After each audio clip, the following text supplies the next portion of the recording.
Jalen Hurts and the Atlanta Falcons versus Teddy Bridgewater and the Carolina Panthers. EA Sports coverage of the National Football League is on the air. The scene a few moments ago, here it is. It's unlike any other in sport as both teams made their way out of the tunnel. These folks are fired up as their guys are ready to do battle between the Carolina Panthers and the Atlanta Falcons.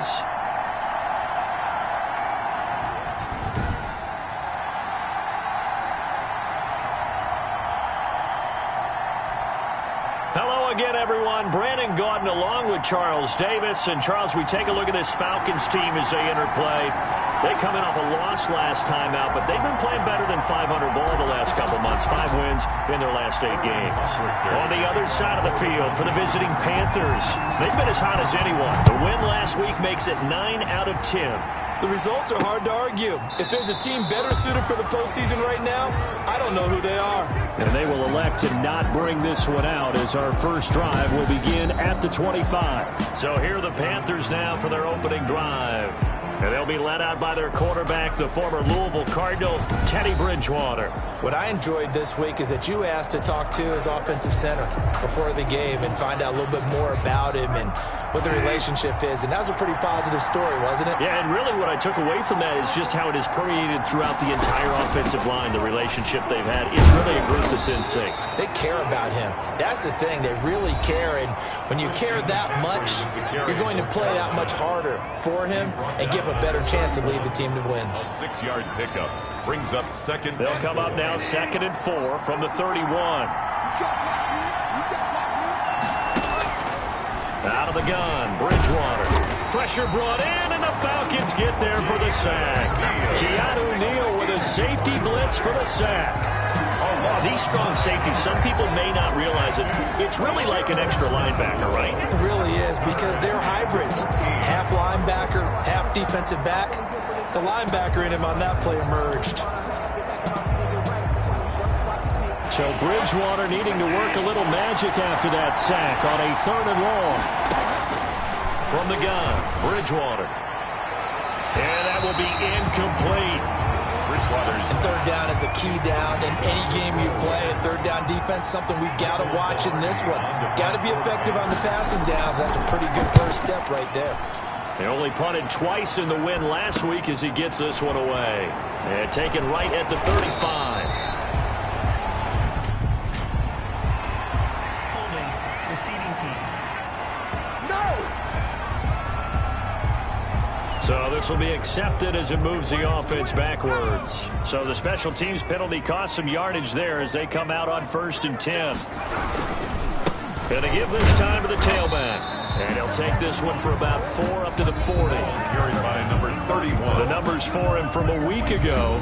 18 carries, 93 yards, and a score. Well, we know they've clinched a playoff spot, but there's plenty of football left to play. And I'm a proponent of continuing to do what you've done throughout the season, especially with teams that are heavy run teams.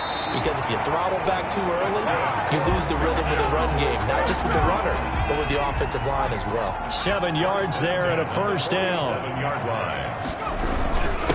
Now a handoff here to his running back. And he'll get across midfield and into Carolina territory. 31 the ball carry. Give him 5 on the carry there, and it'll be 2nd down. 48-yard line.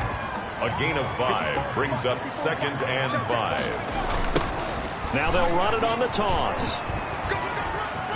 And some room to roam now.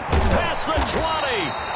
And he is finally going to be brought down, but not before he gets it to the Panthers' 15. That one good for 33 and a 1st. You were telling me this yesterday. This is exactly what they want to do on the opening drive, establish the ground game. Yeah, remember our conversation. We were talking about what one of the GMs in the league has told me repeatedly. It's a big man's game, and it's not necessarily size. He's talking about playing some big boy football. Line up, get leverage, knock people back, and establish the run early. After the incomplete pass, here now is 2nd and 10. Throwing from the gun, it's Hurts. And he's got his man out of the backfield. That's complete. He's down inside the 10 to the 8. And it comes on a gain of 8. That'll leave him with a 3rd and 2 coming up. They got 8 yards there. From the gun, it's Hurts. Flush to his right. Strong coverage by Carolina. And on we go to 4th down.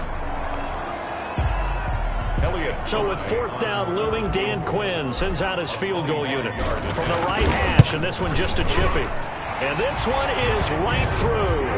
And the Falcons are out to a 3-0 advantage. Panthers nothing. Well, after marching down the field, only getting 3 there, kind of feels like a win for the defense. And it does. They'll go to the sideline feeling a lot better that they didn't give up a touchdown after the march against them. But if I were the offense, I wouldn't hang my head over that one. That's a good drive, and 3 points were put on the board. At their own. The Carolina offense making their way out. We take a look at the playoff picture in the NFC. Well, we do know, Charles, they will be in the playoffs. They currently sit at pole position #1, but nothing's set in stone right now. They still have to earn that top spot. And it makes me reflect back to preseason when you and I do our tours of camps. The prevailing message in each and every one of them was what? Win the division. Win the division. Win the division. You know you're in the playoffs.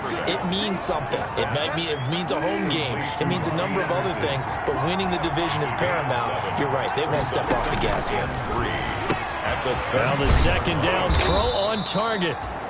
And he's able to take this one up to the 35-yard line. Complete. 4 yards the pickup, 1st down. Defensively here, you're facing a top 5 team in terms of points scored in the NFL. So when they're that high powered, you've got to find a way to hold them under 20. Because to me, that's the magic number.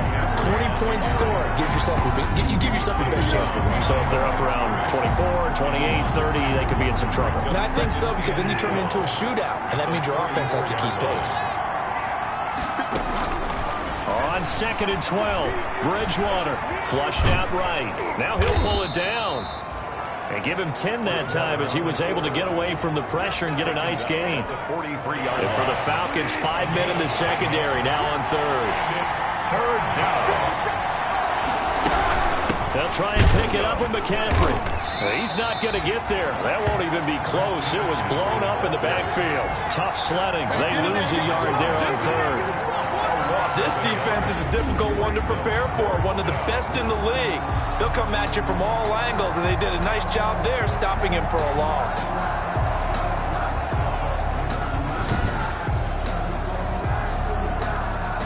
So on 4th down, kicking it away here, Michael Pilardi.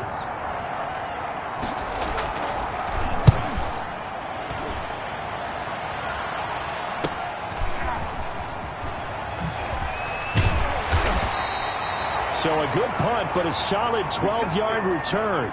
And the Falcons will be taking over 1st and 10.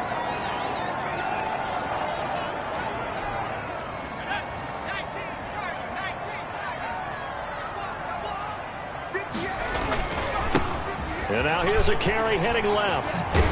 And he's going to be dropped following a pickup of 7 past the 30 to the 32. They'll operate from the 32-yard line here, 2nd and 3. Brings up 2nd and 3. They go play action with Hurts. League as a quarterback, but that's going to be one. No doubt about it, and his have thrown that ball. But remember, second training, so he's got to take this feet. 2nd down, and that's complete. Good for 5. It's 3rd down. It's Bridgewater. Found it. It's Anderson. And after the big play, a chance to finish now on 1st and goal. Panthers nothing. Another shot from the 1 on 2nd and goal. Worked it out to perfection on that one by throwing it into the end zone. And how you get the ball to him a little bit. Get him out in open space, maybe swing the ball to him. What's that they used to call it in the West Coast offense?